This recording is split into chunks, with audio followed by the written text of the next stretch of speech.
سنتیں دیکھ لی. اب پورا وضو دیکھ لیتے ہیں ایک ساتھ تاکہ دونوں کلب ہو جاتے, دونوں باتیں مل جاتی, فرائض سنت. اب دونوں کو میں فرض کیا ہے سنت کے الگ نہیں کروں گا, اب دونوں کو ایک ساتھ رکھوں گا, جو کہ علی بن ابی طالب رضی اللہ عنہ کی ایک مکمل روایت ہے جس میں آپ نے پورا وضو کا طریقہ نبی اکرم صلی اللہ علیہ وسلم نے جیسا کیا تھا وہ بتایا, ٹھیک ہے. اور اس کے بعد عثمان ابن عفان رضی اللہ عنہ کی ایک روایت ہے جو ابو داؤد کی ہے بھی, تو ان میں آپ دونوں صحابیوں سے مکمل طور سے وضو کا طریقہ آتا ہے. آئیے ہم دیکھتے ہیں نبی اکرم صلی اللہ علیہ وسلم کا وضو یہ ہوتا اور وضو کا طریقہ یہ. میں اب تمام چیزیں ملا کر کہ سب سے پہلے آپ اپنے ہاتھوں کو 3 بار دھوئیں گے. اب نیند میں سے کوئی خاص اٹھا تو پہلے 3 بار دھوئیں گا, وہ ایک الگ چیز ہے, ٹھیک. اور پھر مسواک کر لیں گا. وضو کی پہلے کی چیزیں ہیں یہ کہ وضو بالکل میں خاص وضو بتا رہا ہوں, تو مسواک وہ سب پارٹ ہے اس کا, لیکن وہ تو آپ سمجھ گئے, وہ آپ کو الگ سے کرنا. اب وضو کی بات کر رہے ہیں ہم صرف. تو وضو کے لیے آپ سب سے پہلے جو ہے اپنے ہاتھوں کو دھوئیں گے 3 مرتبہ, اور ہاتھ سے مراد یہ پنجہ ہے پورا, کلائی جس کو بولتے ہیں, پنجہ جس کو بولیں گے پورا, ٹھیک. تو آپ ہاتھوں کو 3 مرتبہ دھوئیں گے. پانی آپ نے لیا اور ہاتھوں کو آپ دھو رہے ہیں, ٹھیک. ہاتھوں کو آپ نے 3 مرتبہ, ایک بار پانی لیا اس کو دھویا, دوسری بار پانی لیا پھر دھویا, اور تیسری بار پانی لیا. نل چالو ہے تو نل کے نیچے رکھیے اور ہاتھ دھوئیے, کیونکہ لینے میں الگ مسئلہ ہے, پانی گر رہا ہے تو بہت سہولت ہوتی ہے, پانی کا نل کھولیے اور اس میں آپ اس کو آسانی سے ہوگا. 3 مرتبہ آپ نے ہاتھوں کو دھویا, ٹھیک, 3 مرتبہ, ٹھیک. اب یہ بات یاد رکھیے 3 مرتبہ سے زیادہ دھونا یہ گناہ اور حرام ہے. 3 مرتبہ میکسیمم. آگے بات رکھوں گا جو ناپسندیدہ چیزیں وضو میں اس میں کیا کیا ہے. تو 3 مرتبہ آپ نے دھویا, اس سے زیادہ مت دھوئیے, میکسیمم 3. ایک ٹائم میں جتنا ملنا, جو مسائل ہے جو گندگی نکالیے, سیکنڈ ٹائم کیجیے, تھرڈ ٹائم میکس, ٹھیک. تو 3 مرتبہ آپ نے ہاتھ دھویا. ہاتھ دھونے کے بعد پانی لیا آپ نے اور سیدھے ہاتھ سے کلی کرنا ہے. آپ کے اندر پانی لیا آپ نے اور آپ کلی کر رہے ہیں, منہ پانی لیا اور کلی کر رہے ہیں. کلی میں زیادتی یہ ہوں گی کہ آپ غرارہ کر سکتے ہیں, لیکن روزے سے ہو تو غرارہ نہ کریں, لیکن کر سکتے ہیں, اس لیے کہ زیادتی میں آئیں گا, مکمل کلی میں شامل ہوگا. پانی لیا یا چاہے تو غرارہ کرا اور پانی کو تھوک دیا. ایک بار فرض کم از کم 3 بار, زیادہ سے زیادہ, ٹھیک ہے. دوسری بار لیا کلی کی, چاہے تو غرارہ کیا, ایک بار غرارہ کیا, 2 بار کلی کی, جیسا آپ کو بہتر لگے تاکہ زیادہ سے زیادہ منہ صاف ہو آپ کا. تو آپ نے کلی کی اور پانی کو تھوک دیا, یہ ہوا 3 مرتبہ. اس کے بعد آپ نے پانی لیا اور ناک میں پانی آپ چڑھائیں گے. ناک میں پانی لے کے ناک کو صاف کریں گے 3 بار, ایک بار کم از کم, 3 بار زیادہ سے زیادہ. ناک میں پانی لیا اور ناک کو جھاڑا, صاف کیا, پھر پانی لیا 3 بار.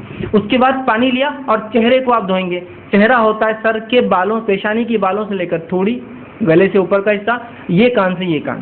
پانی لیا اور آپ اس کو دھو رہے ہیں, پانی لیا اور دھو رہے. جب آپ پانی چہرے پہ مارے تو آنکھ وہ سب انکلوڈ کر لے اس کے اندر, ٹھیک.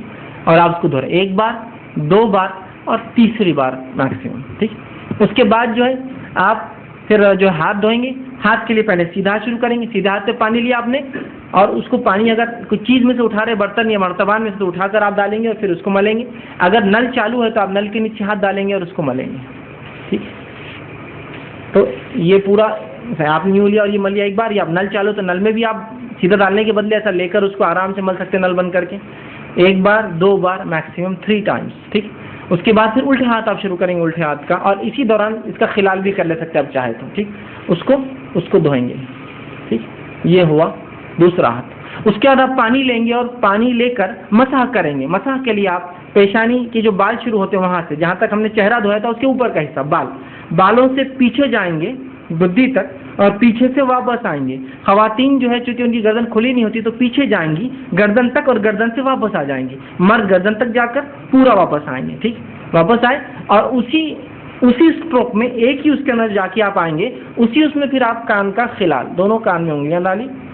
اندر کے لیے یہ انگلی استعمال کریں گے شہادت کی, اور باہر کے لیے دونوں انگوٹھے, ایک ہی اس میں دونوں کام کر رہے ہیں, ٹھیک ہے. تو سر کا مسح کے ساتھ ہی یہ ہوگا. نبی اکرم صلی اللہ علیہ وسلم سے الگ سے پانی لینا اس معاملے میں ثابت نہیں, لیکن علماء کہتے ہیں اگر سوکھ جائے مکمل اور پانی بچا ہی نہ ہو تو الگ بات ہے, آپ لے لیں, لیکن عموماً آپ ایسا کر کے ایک کریں. ہو گئے کان.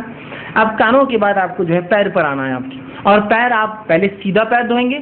ٹخنوں کے پیچھے کا حصہ خاص طور سے یاد رکھیے سوکھا رہ جاتا ہے. آپ نے ایک صحابی کو دیکھا اور کہا احتیاط کیا کرو, یہ سوکھا رہ جاتا ہے.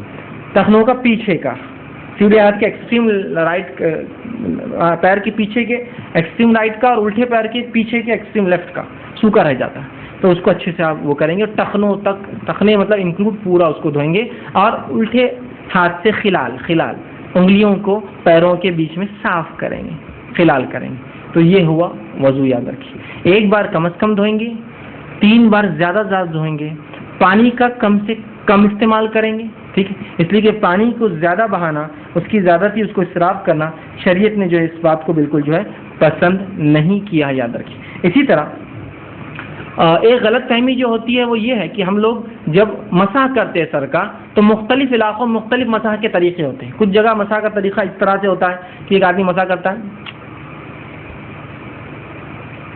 مطلب یہاں سے شروع ہوتا ہے، ہر چیز کو وہ بوسہ لیتے ہوئے چلتا ہے اوپر کی طرف اور پھر پیچھے جاتا ہے۔ کچھ لوگ ہوتے ہیں پیچھے جاتے چوم کر، چومنا یہاں ثابت نہیں ہے سنت سے، ٹھیک، چومتے ہیں، ناک کو بھی ہاتھ لگاتے ہیں، پیشانی کو لگاتے ہیں، کچھ لوگ چومتے اور پیشانی پہ جاتے ہیں، کچھ لوگ چومتے نہیں اور آگے جاتے ہیں، آنکھ پہ ہاتھ لگاتے ہیں، یہ کچھ بھی ثابت نہیں ہے۔ آپ کو صرف بھگانا ہے اور پیچھے گئے اور آگے آ گئے، اس میں چبنا اور وہ کرنا ثابت نہیں۔ ایک دوسرا، کچھ لوگ گردن کا مسح کرتے ہیں، گردن کا مسح کرتے ہیں، اس کا مختلف طریقے سے بھگانا، یہ اس کے اتنے فائدے فلاں ہیں۔ گردن کا مسح کسی صحیح روایت سے ثابت نہیں ہے، اس کے اپنے فائدے ہوں گے، فائدوں سے ہم کو انکار نہیں، اس لیے کہ جسم کو دھونے کے فائدے ہوتے ہی ہیں، تو آپ الگ سے دھوئیے اس کو، آپ کو دھونا ہے تو۔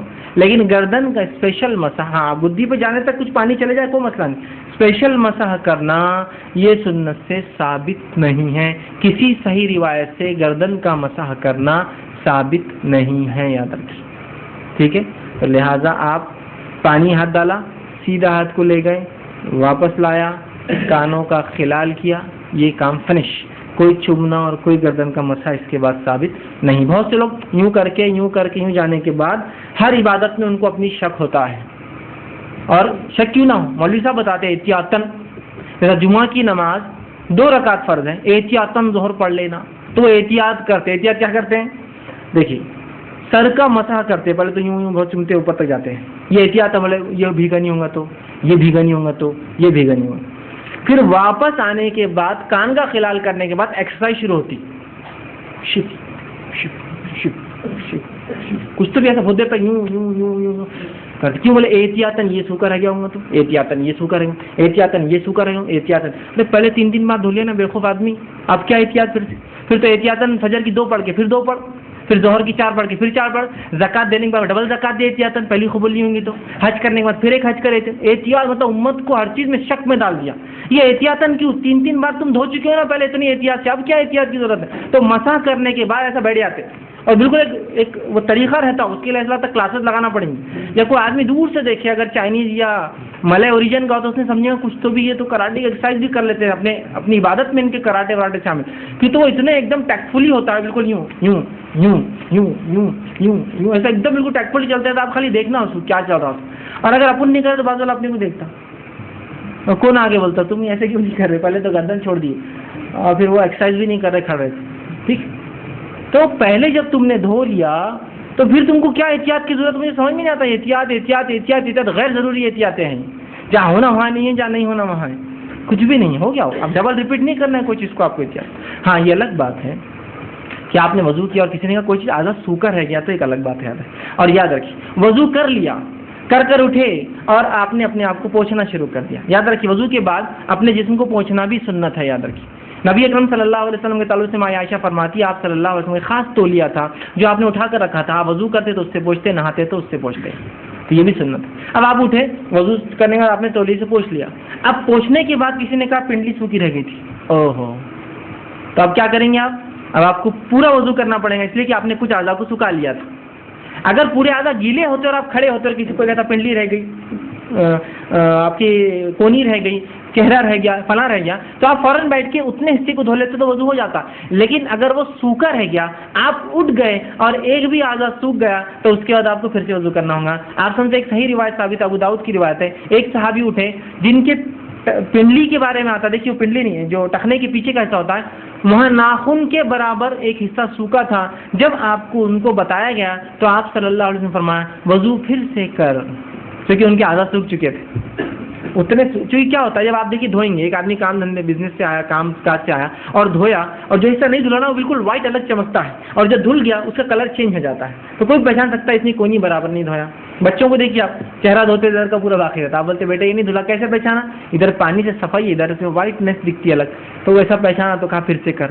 لیکن گیلے میں ہے تو خالی آپ جا کے گیلا کر لیجیے، گیلے میں مطلب اٹھے آپ اور کسی نے کہا بھائی صاحب تو آپ دھو لیجیے، سوکھ گیا تو پھر سے آپ کو وضو دوبارہ دہرانا ہو. اب وضو میں ناپسندیدہ امور، کیا کام ہم وضو میں نہیں کریں گے؟